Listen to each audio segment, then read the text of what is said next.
Yep. 4 months later, they close unexpectedly. Child. And so I was like, what is going on?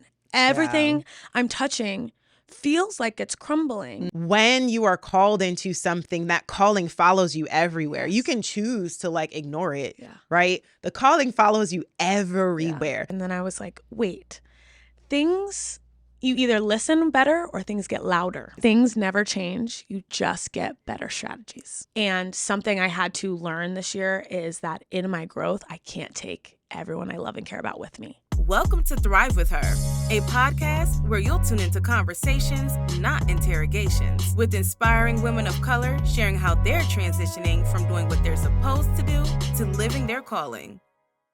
And we are back with another episode of Thrive With Her. And y'all, I always say that I'm going to have a good episode, but like this one's going to be real juicy, like on a whole nother level of juicy. My guest is a phenomenal, like just literally a phenom. And I'm going to let her speak to who she is and what it is that she does, because I don't even think I'll put enough respect on her name, but I will say her name. My episode today is going to be with Faith Morrison. Hi, Faith. Hi, everyone. Hi, guys. Oh my gosh. Okay. As I always like to say, tell everyone who you is and who you ain't, girl. Okay. So by trade, I do B2B SaaS sales, which is just a fancy way of saying I sell technology to other businesses in the tech space. By trade. I'm on sabbatical right now. And when I envisioned my sabbatical, I was going to be in Mexico, sitting on a beach, like speaking Spanish with the abuelitos. It was going to be a great time. But I've stumbled into being an entrepreneur. So I run my own wellness brand called The Full Collective. And then I opened a spin studio with another woman. Her name is Katie Peterson. She and I opened a spin studio together, and we run that. It's called Rev Tempe. I'm an ambassador for Lululemon. I've taught indoor cycling and strength and Pilates classes all over the world. My side hustle has kind of turned into a big thing. So I kind of do a little bit of everything. Okay. But we're doing our best. You're doing more than your best. We're doing our best. Y'all see why I did not even attempt to tell you who this woman is. I am so excited for this conversation because like even just like all of the things that you listed, our conversation is mostly going to be around being successful and shifting from struggling and successful to thriving and successful, and even just like how we define that. So I want to jump right in. You ready, girl? Let's go. I got my goggles on. We're jumping in. Okay. So you talked a little bit about SaaS, which is a very nice word. SaaS. It's not really a word. It's an acronym. It's an acronym. It's like an acronym that's turned into a word. Literally. Yeah. Okay. So tell us a little bit about your background specifically in that sense, because I'm hearing corporate America, corporate world. Yes. Who was Faith in that lifestyle? Yes, absolutely. So very corporate baddie. Unfortunately, I was very expensive at that time in my life. So working in sales was great and is great because you can build your own path and your own future. Yeah. I've been in the startup space. So most recently I was at a company called TapCart, which sells plug and play, no code, customizable mobile apps for Shopify stores. Okay. In the e-commerce space. I was at DoorDash as well, doing B2B sales. So a little bit of everything, using technology and using SaaS to help solve people's problems, which is such an interesting thing being in the sales space for so long, because I'm starting to see how the dots are connecting from what I did by trade for so long /do by trade for so long, and like now this new path and new journey that I'm on. So yeah, it's cool. So real talk. Did you enjoy it? Because sometimes we can be in these like really influential, high power, high impact roles, and we're like, I can do this, but I don't really like it. Yeah. You know, I think my problem is I love to win. I love to see my name at the top of the leaderboard. I love that there's no one better than me. Like that feeling. All right, brush your shoulders off. I love to win. I love to win. I was a gymnast my whole life. I did gymnastics in college. I got a scholarship, and I'm the oldest, so there was a lot of like eldest daughter pressure to like succeed in my family. And so I've kind of carried that into my professional space. And on one side, it was great, right? Because I loved winning and I loved that feeling. On the other side, I didn't realize that I was actually killing myself and killing my productivity and killing my longevity. So do I like SaaS sales? Not necessarily, right? It's not my dream job. I didn't wake up every day like, let me just log into Salesforce. Let me just send some emails on outreach. Like it didn't energize me in that way. Yeah. But I loved winning. I loved that my earning potential was uncapped. And I did love that working in the tech space allowed me to design a life that supported the things that I did love, if that makes sense, without compromising one or the other. So yeah, that makes a lot of sense. Yeah. So your understanding of success, was that something that you kind of like fell into, came into, something that was a product of the environment that you're in at home?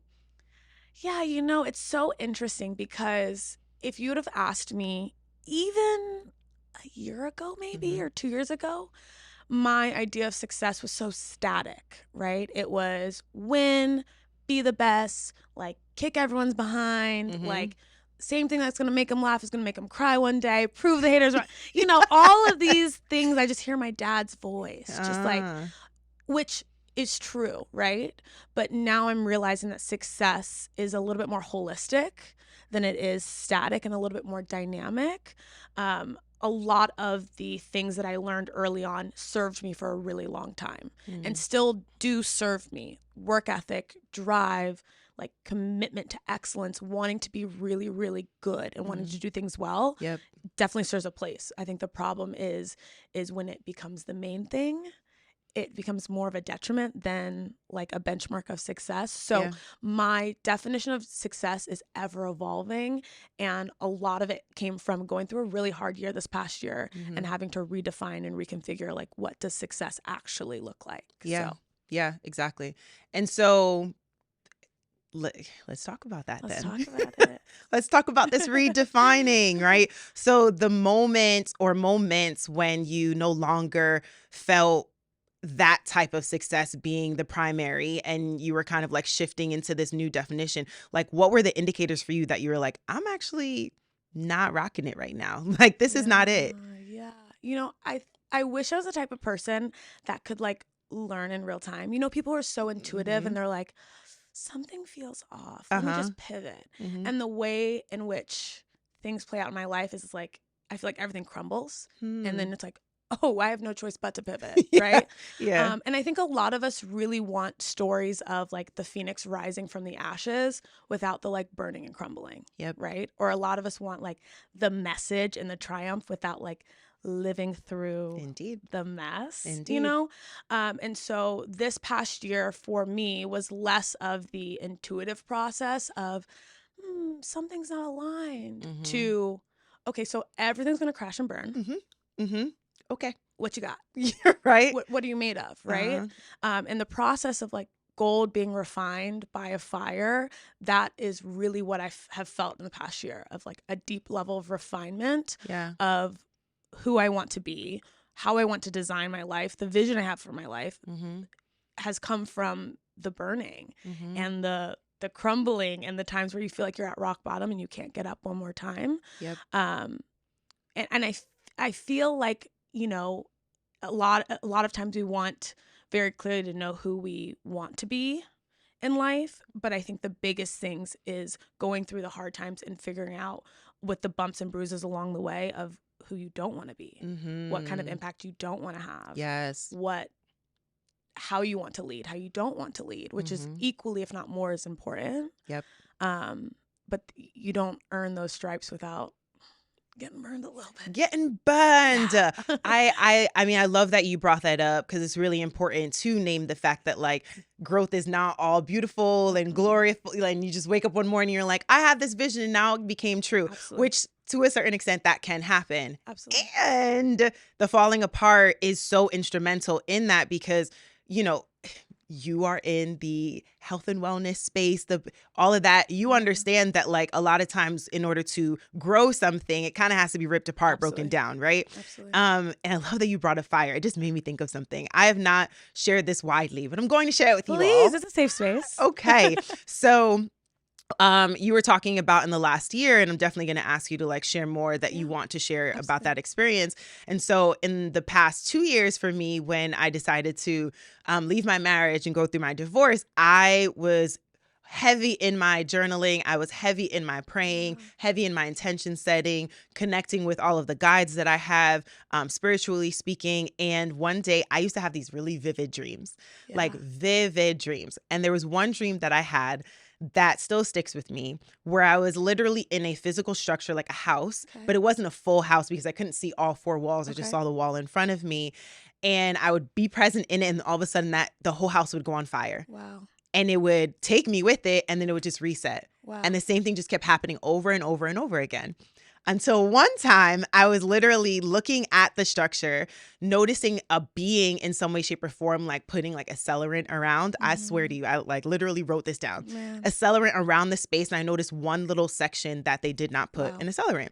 So I speak to whoever I'm speaking to, and I'm just like, I know how to get out. Next time I'm going to go and sneak through that one corner. And then whatever being I'm talking to picks me up, sets me on fire, throws me at the structure, and everything stops. Wow.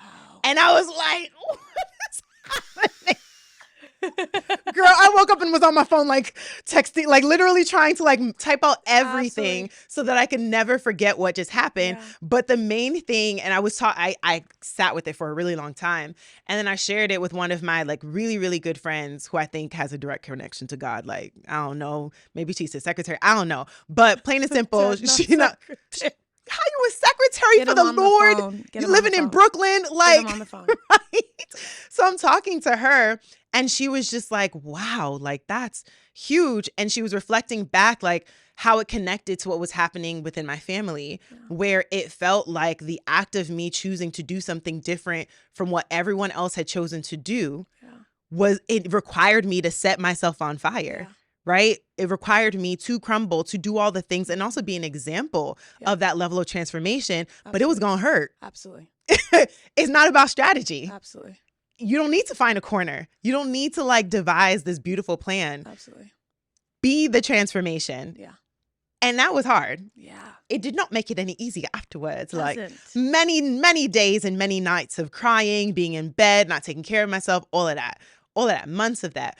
But that stuck with me so much. And that's what's coming to mind as you share that example around like burning things up or crumbling. So tell us a little bit more about what your process was like. What was burning up? What was crumbling? Yeah. You know, I think the biggest takeaway I have from this past season is none of my circumstances necessarily have changed in the past year. I think a lot of us want to get to the other side of the hill where it's like, and then $1 million magically appeared, and I met my future husband, and Oprah called me, and all these things, right? That's what we want.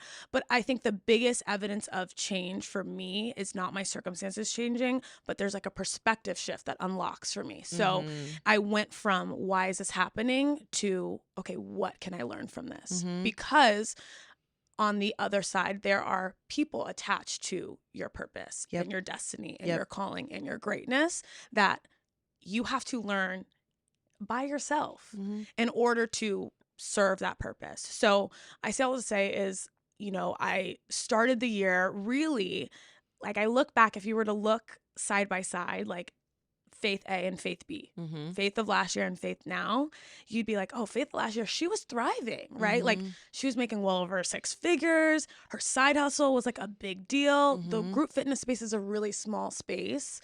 But like my name was in the like top 5 power rankings of like best coaches in the world. I was flying out. I was doing all these amazing things. And slowly but surely, it was like everything started crumbling. The studio that I helped build from day one, like, like you wake up and you're like, yo, where am I? What have I been living through, right? Yeah. And so that no longer fit. And then I'm crushing it at my job. My company doesn't get funding. And they lay off 70% of our staff. And I'm like, I'm a top performer. You're not going to get rid of me. You need me. Yep. And I lost my job. And I was like, wait, what is happening? And so in a bout of resilience to keep my contracts with Lululemon and all my other opportunities alive, I went to another studio, which was a tough transition because, like, I mean, it was the ghetto. Like, it was the ghetto. Like, not great lights, sound, music, like their clientele. It just wasn't the culture that I was used to. Yep. I go there and I'm like, okay, can I do this a second time? I can. We're going to do it. We start doing it. We're making it. We're building momentum. I'm building a new community. I'm like, I can do this. Mm-hmm. It wasn't a fluke. It wasn't where I was. It was me. Like, I was the magic. Mm-hmm. Okay. Because you kind of develop this feeling of like, maybe it was just the situation that was magical. It wasn't me. We do it. Yep. 4 months later, they close unexpectedly. Child. And so I was like, what is going on? Everything I'm touching feels like it's crumbling. And I don't have a why behind it. I could accept if I wasn't performing, because my belief systems up until this point was always like, performance keeps you safe. If you're the top performer at your studio, if you're selling out classes, Mm-hmm.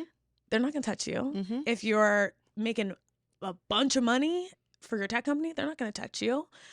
If you come to a new space and you bring all the revitalize it, they're not going to touch you. And slowly but surely, all these things started falling apart, and nothing really has changed. It's not like I've gotten on the other side of it and like I've gotten I'm sorry's, we want to bring you back, all these different things.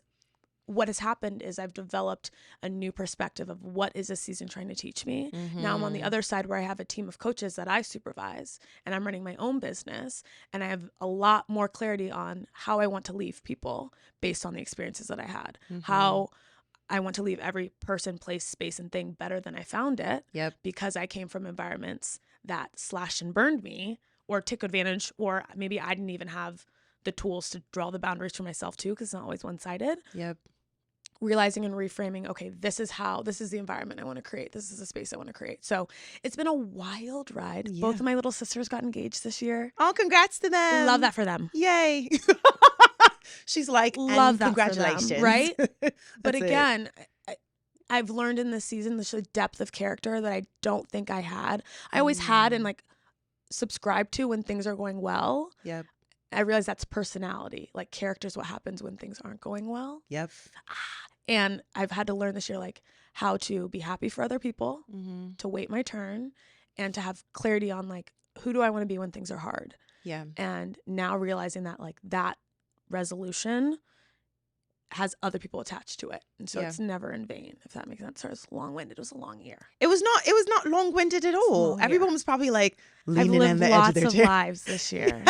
Yes. And that's beautiful. That's beautiful on so many levels, just hearing it. It may not be beautiful actually experiencing it. But I just want to reiterate what you said, right? This belief that performance keeps you safe, which you know now, but we all are like slowly but surely understanding, especially given the past couple of years with Covina. Absolutely.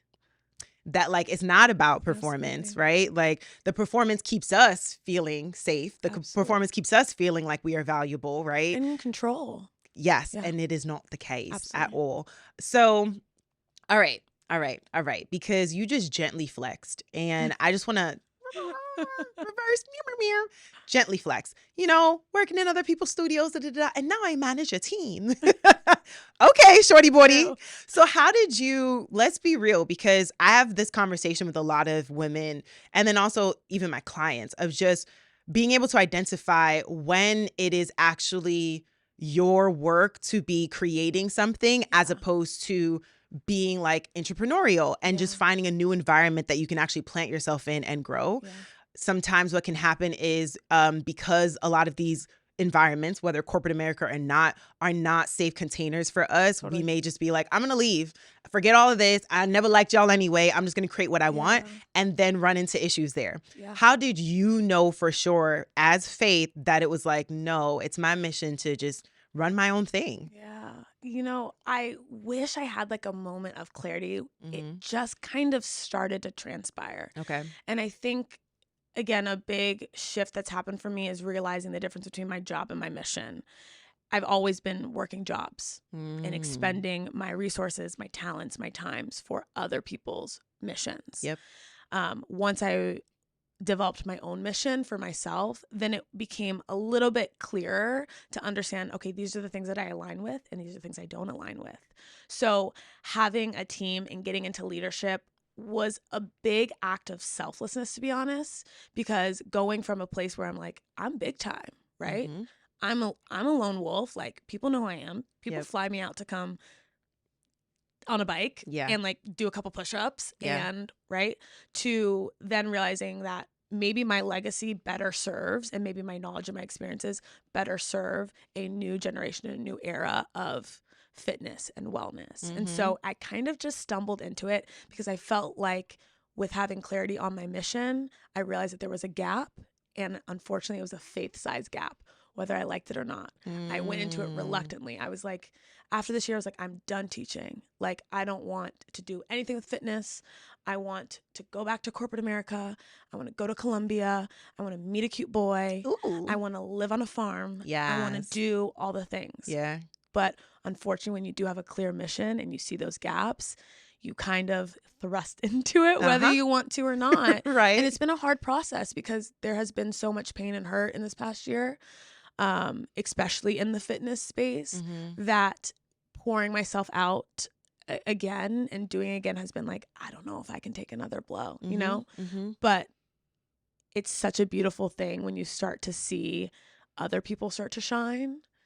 Like, I just love my team. And I'm so proud of them. Sorry. Yay. I'm so proud of them. Like, they're Yay. incredible. And like, they came from nowhere. Like, and they change people's lives. Like, people go up to them and they're like, you're the reason why I took this big risk on my job. Or I like broke up with my boyfriend and I'm trying something new. Like, I've realized that my legacy might be bigger than just my own fame and notoriety and accolades. So it's been wild. It's been Y'all, wild. look at this beautiful woman. Oh my wild. God. Faith. It's been wild. Faith. Moment of silence. Just stare at this beautiful woman. And if you are listening in, please make sure you watch the video and just look at this beautiful woman. I mean, that's huge. That's huge on so many levels, because we can say that we have this big mission. We can believe that it is that we are impacting people. The biggest part of that is taking accountability and understanding the stretch that is behind really doing that work. Absolutely. And you already were stretched as a human in your own life, personally and professionally, and then stepping into what it seems like you felt you were called to do. That's another stretch. And I hope that on a regular basis, you realize and feel alignment, like how much, it is a lot. And there's so much alignment here. Like okay. I'm moving on. I'm trying to move on. She's so great. So it's funny that you say that, because a couple of months ago, before I started to like really, really take my business seriously, I had a whole moment. I'm pretty sure it's somewhere in my journal where I was just like, I'm not doing this. I'm not doing this. I do not, because I've always coached. I've always done professional development, personal development in many different spaces for other people's companies, entrepreneurial type stuff. And then when I was like, no, I'm going to do it on my own, and I specifically want to work with women of color, it was like this like stake in the ground that either people kind of like pushed me away from it, or were just like, okay, that's cool. So for me, it was really important to stay convicted. And I had a moment where I was like, why am I even doing this? Yeah. Because it feels thankless. I'm having all these moments where I feel like I have to prove myself either to people who don't believe that it is really important, specifically to support women of color and how unique that the community is. Or I'm having issues where it's like the people who can potentially be clients and who would benefit from this work are not really self-identifying and are just like, I got my mom, So I was frustrated. Of course. And I had a moment, I'm pretty sure I journaled vigorously and like cried and was just like, yelling, like, why am I doing this? I don't understand. And it was so funny. There was a woman who I used to work with when I used to work at this human performance company, doing their DEI work. And she had just like randomly connected with me. We connected before I quit the job. And then she was in Senegal. And then she connected with me months after. So I was like, okay, cool. Let's have a phone call. Yeah. She calls me. We're talking. And as she's speaking, she starts to break down. And she starts to just talk about how she just needs a space with other women who understand her, how deeply important it was for her to have community and specifically to just be working on the things that are holding her back because she's so frustrated with herself and she just doesn't know what to do. Absolutely. And I'm like, Yeah. trying to hold back tears myself and also just like, mind your business. Like I didn't need this reminder. 100%. And then the following day I have another conversation with another one of my friends who attended a workshop that I did a while back. And there was an idea that I had. And she was like saying to me after the workshop, that she had this idea and she just wanted to offer it to me. It didn't really need to be anything, etc. And I was like, okay, cool. So she's sharing this idea with me, and it's literally like could have picked up my notebook. It would have been mirrored from what she was saying.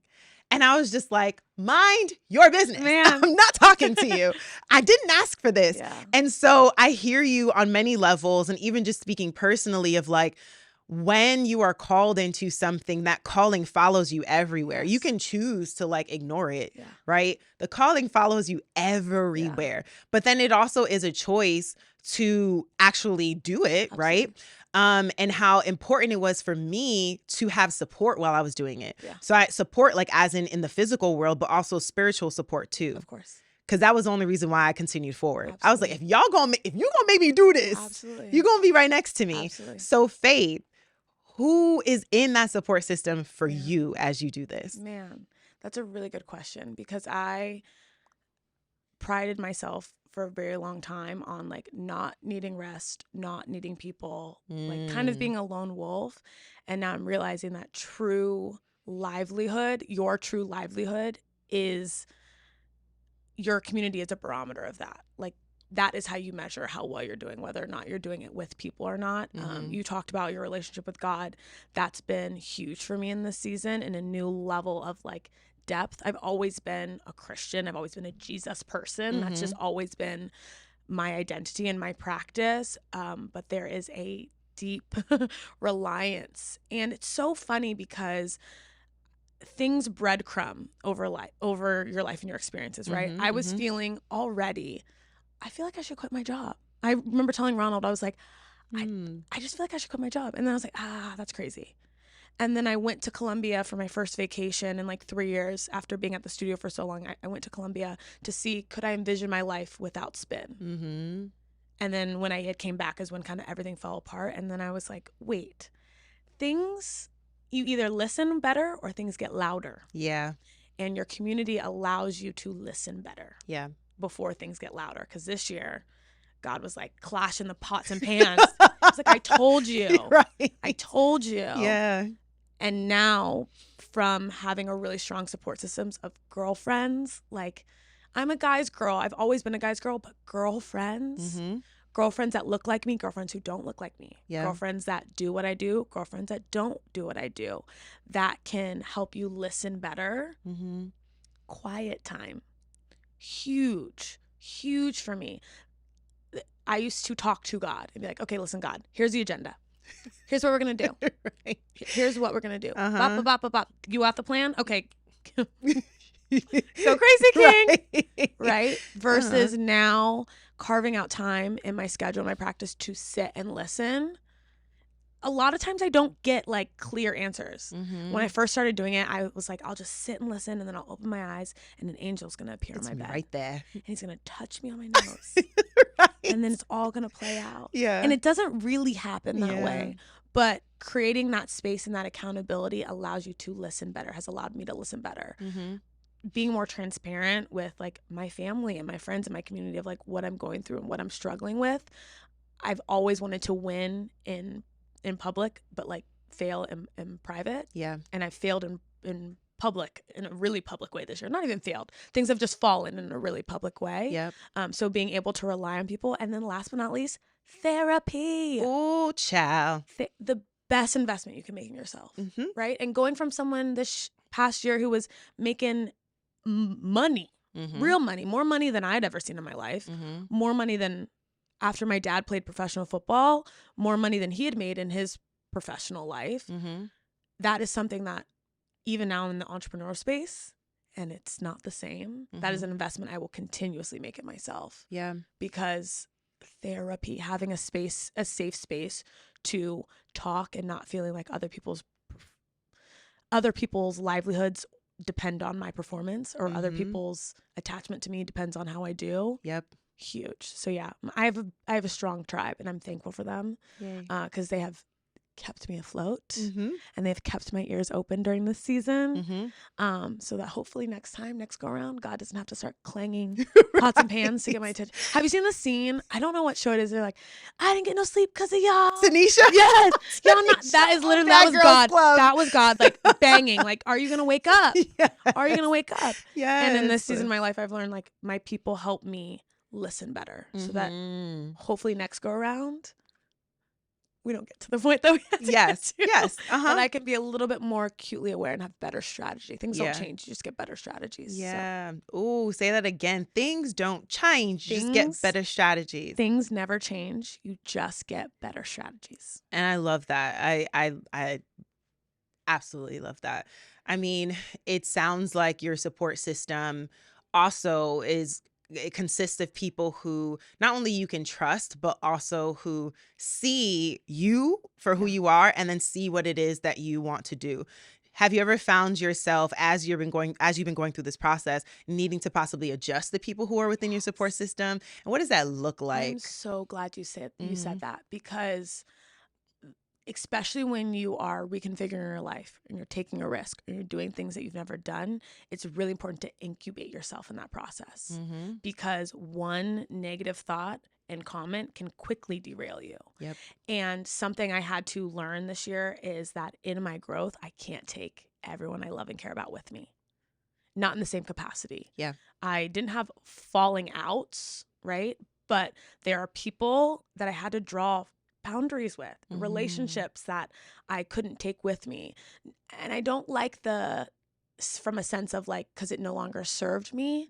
I don't believe in that, because I believe that you're a service to other people. However, not in the same access, because I'm incubating something different. I'm incubating a new version of myself. And unfortunately, in order to become that version of myself, I have to do things I've never done before. And I have to align with things and practices and people in ways that I haven't before. So old ways can't come with me. I had a group of girlfriends that I really liked in my old era of my life. I loved them. They were my like go out to fancy dinner girlfriends and like do fun things. Let's go to LA. And I loved them. But I have in this season had to create a little bit of distance from myself, from them with myself, which has been hard because I miss that version of my life. Yeah. But the person that I'm becoming, I have to protect her. Yeah. I have to. Yeah.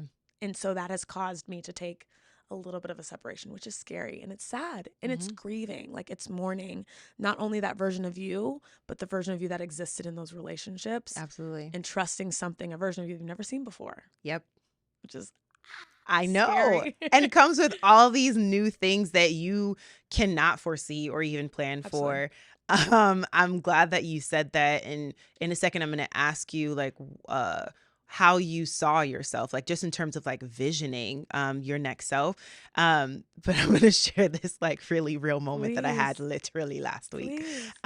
So I had like gone through a whole bunch of stuff and I was working with this specific coach and he, you know, I talk about in another episode, essentially created this space for me to feel as though I was not doing what I wanted to do.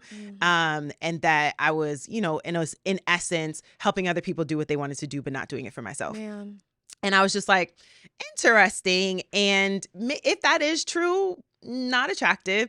In this moment, it's not true. So I'm going to make something happen. So the thing that we were talking about, I made happen, had my first virtual summit, didn't have to use him for it. It was like literally a catalyzing conversation where it was just like, oh, you think I can't do this? Cute. I'm going to do this. I'm going to show you. But not even show you. I was going to show myself because I didn't really care about him. Of course. But it was just, I needed to show myself like in this moment, what made me think that I couldn't do this. So I did it. Right. And I was like, oh my gosh, I like did a virtual summit. This is great. And people saw me and like I recorded it. So now people can keep seeing me.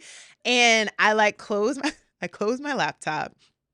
And a friend of mine texted me and was like, oh my gosh, that was so great. I bet you're on a high. Like, let's talk later on because I just want you to feel it, right? Child, I was not on a high. Not on a high. Can we talk about that? I was not on a high. I broke down and started crying. I was struggling like for a full hour right after. I was struggling. So I like took some time trying to like figure out what's going on because I was so sad and overwhelmed and like frustrated with myself.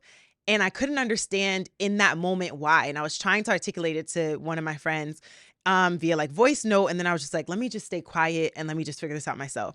And what I realized in that moment was like I had gotten, the accomplishment was done. I had gotten to do something that I've always wanted to do and that I knew that I could do. However, the action or what was like happening after doing it was old me. So whenever I do something big, especially if it's in front of people, the first thing that I do is I analyze what I did and could have done better. Absolutely. Immediately. And I've always made it seem like it's me just being reflective and like it's self-improvement and it's improving my craft and all that other stuff. No, it's shaming yourself. It's ego. Oh my gosh. Perfectionism is ego. Exactly. It's the perfectionist in me coming out. And that immediately happened as soon as I closed the laptop. And that wasn't why I was crying, because it wasn't like it went horribly. Yeah. There was like one thing I couldn't figure out how to do the chat. Like, and then I figured it out and I was like, yo, I did chat. But like nothing bad happened, right? But I was crying because the version of me that I'm creating now, who understands perfect ain't realistic. Absolutely. Excellence is. Absolutely. Perfect is not realistic. Was like, shorty, what do you do? Why are we here? Yeah. So it was like I was partially in my old self, partially in my new self. And as my new self understanding, I had never gotten the opportunity to practice closing the laptop from doing something big and then saying, girl, you did that. Absolutely. So of course, because I didn't have that practice, I just reverted back to what I normally do. Absolutely. And I was just like, we're not going to do this. But that was so, like literally like split self. And I just broke down crying. I was just like, this is the reality. Yep. This is truly the reality of growth and moving and all of that stuff. You don't just like arrive at a new version of yourself and you're just like, I'm perfect and doing all the things now. We've been away for a very long time. I've practiced perfectionism for a very long time. Yeah. So for me to expect in that moment that all of a sudden in a new experience that I was not going to lean into my perfectionist tendencies was unrealistic.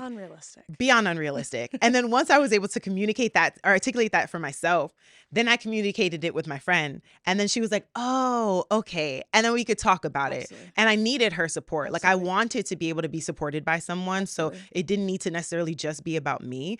But that piece of like growing from one version of yourself to the next, like there's almost like this middle, like, what do they call it? Like limbo area. It's almost like puberty.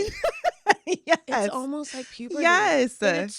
I felt like that when I launched my brand, Full Collective. It's really designed around making wellness accessible because being in the fitness space, I've noticed that like there's a lot of white women here. There's a lot of rich white women here.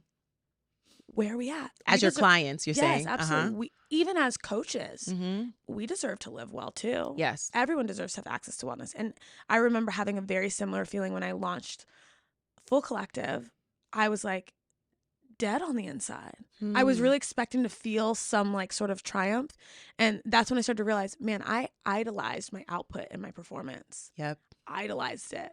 And like, this is where, for me personally, my own faith and my own conviction really started to come up and bubble up, that like all of this stuff I was trying to fill with like performance, this like gap in my heart. And like, man, only Jesus can do that. That's crazy. Maybe we could have learned this another way. Yeah. Maybe like we didn't have to learn it this way, but it is in those moments that are the most beautiful benchmarks of transformation. Almost like when you're a little kid and you like stand against your old you and you like mark your height, right? Yeah. Such a beautiful benchmark of transformation to be able to see like, wait a second.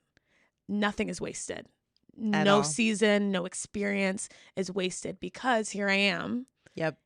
And I'm teetering between who I used to be and who I am and who I want to be. And none of those really exist fully yet. And I'm still choosing to step into the version of me that does X, Y, and Z things and not the version of me that used to do these things, which is huge. So I'm glad that you like processed that with someone and someone pushed you to like sit in that. Because it is wild. No one talks about that. Yeah. No. No one talks about that. No. And it's so necessary because that's reality. And to not see that or to know that that's part of reality could also make you shame yourself and 100%. make you feel like you're not doing something right 100%. or it's only you. And that's not, 100%. that's not the truth. It's not real. It's not real. And you're hear it from Especially when us. You're trying to do it because I know you had mentioned like, oh, I wanted to show him, right? Mhm. That was my mentality at the beginning of this year. Mhm. It's like, I'm going to show them. Mhm. My dad used to always tell me this as a little kid. Same thing that's going to make them laugh will one day make them cry. And I took that personally. Yeah. And I was like, I'm going to show everyone wrong. Almost like Yeah. a chip on my shoulder. Yeah. And it was like, wait a second. No. Huh? Yeah. Like, Mhm. and they are watching. That's Yeah. the thing. They are watching, but they don't deserve that much power. No, it's not about them. It's not about Literally, them. it's not about them. It's not about them. Yeah. You Yeah. know? And so it's so interesting that you said that because old you probably had a similar mentality. Old me really believed that. Mhm. I was like, oh, you're going to regret this. Right. You're going to regret this Right. one. Right. Don't sleep on me. Yes. Like Your literally. mistake. You up now. Right. I was like, let me send him an email with this YouTube link to my virtual summit. Petty. I didn't do it. Good. It's giving growth. It's gonna listen. I had a moment. I was like, maybe I have the right words for it. Then I was Yeah. like, no. What's the point? Like Yeah. at the end of the day, that summit had nothing to do with him. Of course. Nothing to do with him. course. And his misunderstanding me, which I realize that is more connected to something I've always dealt with my whole life.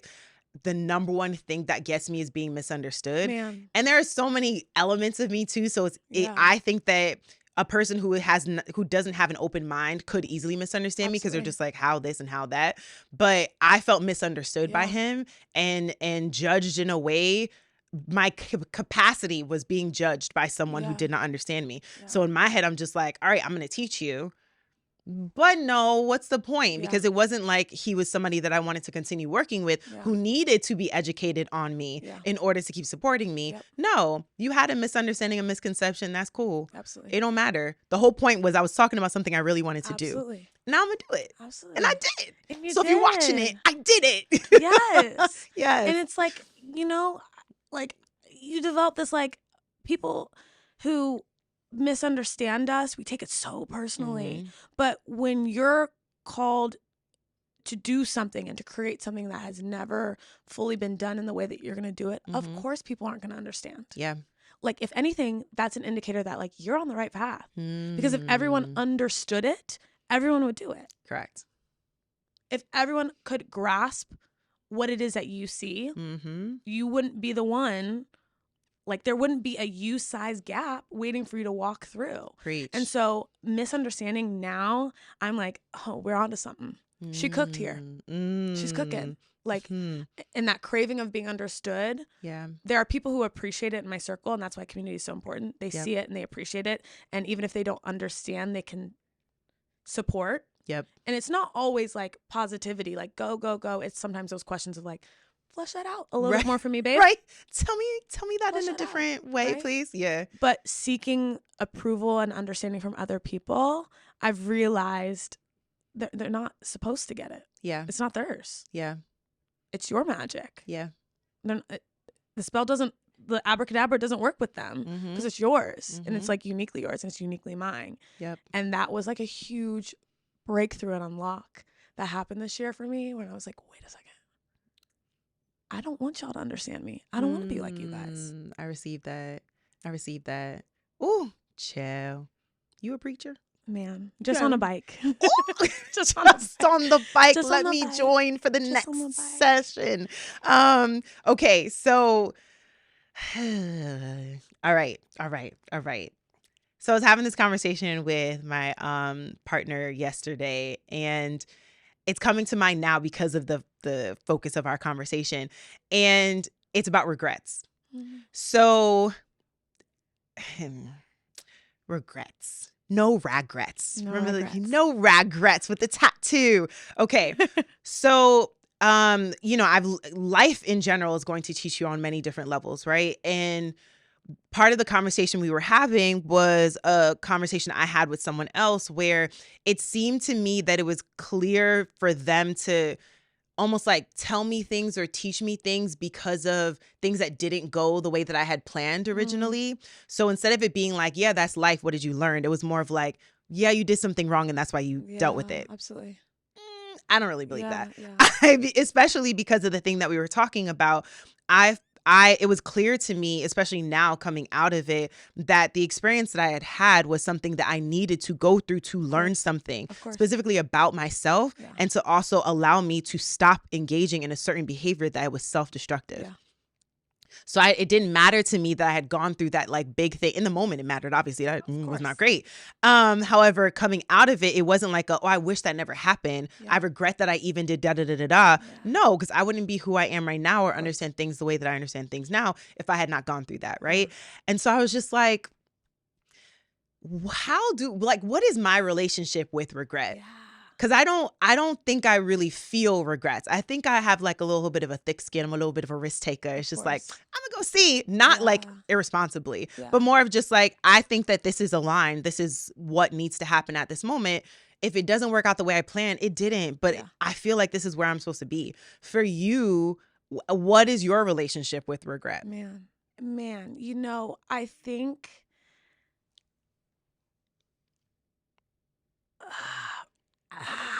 regret is so hard because it's just control. That's all it is. Like when you sit in a space of regret, all you're trying to do is control and concoct how it could have happened or how you thought it should have happened. I have really gotten into a season and a space in my life where I am wholly and fully convinced. And I'm speaking this from the season. I'm not speaking this from like the grass is greener. I'm speaking it from like, we are watering the grass with blood, sweat, and tears. That like nothing is ever wasted. I believe it. Like I wholeheartedly believe it. Yeah. And so because nothing is ever wasted, there isn't space for regret because everything is purposeful and will be purposeful in the end. I'm seeing this slowly start to unfold, I think. I'm like watching it with one eye open. I'm like, I'm kind of bracing myself. Yes. But we're taking it. Yeah. Of course, I've done things that I'm not proud of. Of course, I've said things and I've acted in ways that I would not do again. But I think the big indicator of growth is that I know I wouldn't do it again. Yeah. And that doesn't free me from not taking extreme ownership over the areas in which I failed. Yeah. And the areas in which, looking back, I can see how I maybe have played a part or this is what I did, right? That doesn't alleviate it. I think people use like no regrets as like their way to like be reckless and careless and be like obtuse and fumble around and like, I don't care who I knock down in the process. Yeah. There's a balance. Yep. But sitting in a place of regret and shame, It's not it. She's not cute. She's not cute. There's no AC. There's no heating system. No. They don't got no chairs there. You're going to be sitting on the concrete ground. Like, it's cold. Correct. And nothing is wasted. Like, I really have to believe that nothing is wasted. That everything, every season serves a purpose. Yeah. And that all things are working together for my good, for the greater good. That's just what I believe. And it has taken me falling flat on my face because it's cute to believe it when things are working out. Yeah. It's cute not to have regrets when like we're balling. Yeah. Right? Like life's good. But the beautiful thing is like thriving is a process and not a destination. Yes. And so when you see it as a continuous process, you see your mishaps and your missteps as part of the bigger version and development and less as something to like cyclically sit in it, if that makes sense. Yeah, so. It makes a lot of sense and I completely agree with you. And part of what opens you up to being able to see that is asking yourself the question of like, what have I learned about myself? Yeah. Not even just about the situation. Totally. What have I learned about myself? What am I gathering about how I have experienced what I just experienced? Yep. What do I want to not do moving forward? Yep. What have I learned that I actually really care about? Yep. Because sometimes what can also happen is there's information around the situation around why you even chose to do it, right? Because if you chose to do it because you have this internal need or you have this specific thing that you need to work on, shine a light on it because more than likely you could repeat the exact same thing if you're not clear about why this even happened. So I hear that. Ooh, child. Okay. Since we on the topic, I like to ask every single one of my guests, what is it that you're currently working on, like an area of improvement for yourself at this moment? Yeah, I'm a work in progress at all times. We all are. I think right now what I'm working on for myself is, man, what are we talking about in therapy right now? What is the biggest thing among the list of things? Mm-hmm. I think the biggest thing I'm working on for myself is as I'm entering in this new era and new space of not taking old things with me, taking old experiences and projecting that on me. Something that was said to me in a previous experience at my old studio, I carried that for like a year. And I was like longer than a year, but like a year post it. Yeah. It's been 10 months carrying that like in front of me and like seeing my life through that lens. And so one thing I'm working on in myself right now is being able to take and compartmentalize experiences and not carrying that with me in the next thing. Yeah. Because as humans, we're hardwired to do what's comfortable. So when I carry it with me, it's comfy. Mm-hmm. It's kind of warm because it's been next to me for so long. Yep. So that's the big thing that I'm working on right now with my therapist is how can I see things as, and we want to find patterns, right? That's just like how we organize things, but not taking things with me and creating my own patterns versus seeing it for what it was, taking what I need to take from it, and using it to bolster me up for the next thing. That's something that me and Dr. Cassie Pasquarello, I love you so much. You're amazing. Hey. You're the best. You saved my life on many occasions. She and I are working on together for me of how to take it and put it in its proper place for this next season and not make it the lens in which I see my life. Yes. So that's what I'm working on right Dr. Cassie is doing good work with you. She is. You were doing amazing work with Dr. Cassie. Dr. Cassie's great. Y'all wouldn't get nowhere if you weren't invested. Man. Ciao. And you know, another big thing I'm working on for myself, you mentioned dreams. Mm-hmm. I've, in the last couple months, have been waking up and the first thing I do is brain dump my dreams. I'm reading a book, Why We Sleep by Dr. Matthew Walker. And like the power of sleep is insane. Like it's now moved up. I'm like, if it ain't 8 hours, I don't want her. Yes. Like that is another like practical thing that I'm actually really working on is prioritizing like my own sleep and my rest so that I can pour from like a full cup and not like an empty cup. So yes, ma'am. Sleep, compartmentalization. Yeah. Skincare routine. Girl. I have a little eye mask that I sleep at night. Every day? Yes, sunscreen before I Girl, leave the house. You got a whole routine. She got money. I do. She got money for a mask every night. I do. Okay. You know, we're going to have to talk about offline. that. Right? We're going to have to talk about that. Please tell the people what it is that you're doing, where they can find you, how they can connect with you, please. Yeah. So I'm everywhere. I'm everywhere. So, like I mentioned, I have my own brand, Full Collective. I'm actually wearing a piece from my next collection right now. It's called the Good Character Club because good character never goes out of style. Amen. That's what I believe. That's what I believe. That is a wonderful tagline. And I believe that it's essential to wellness, right? Yes. Like how you are on the inside is equally as important as how you move your body and what you feed it. Who you are as a being. So Full Collective on socials there. I'm teaching at Rev'd Tempe, Rev'd Indoor Cycling Tempe. I have my team. They're incredible. We are launching on-demand sessions. Ooh. So early 2024, I will be available again worldwide, which was really essential for me building my own online community. I've kind of stumbled into a larger following on my personal socials and being able to teach virtually to people all over the world and get messages like, hi, I'm in Singapore and what you said in your class really spoke to me.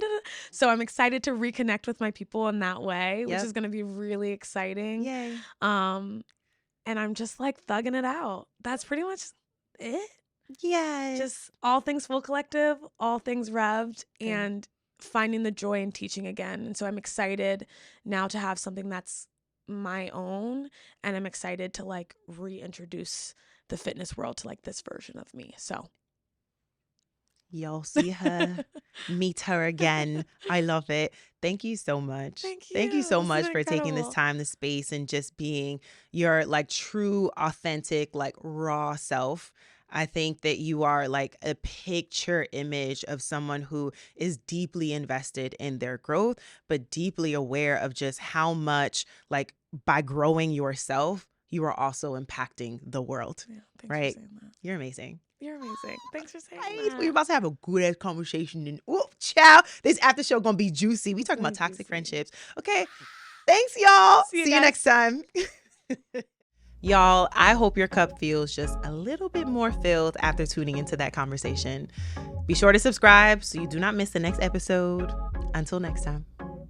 Why do I keep doing that? I can't stop. Why am I like this? Are you going to cut that out? You know how you like finish doing like this and then like the camera fades as you're like transitioning into the next thing? Can you do that? You know what I mean? You know what I'm talking about?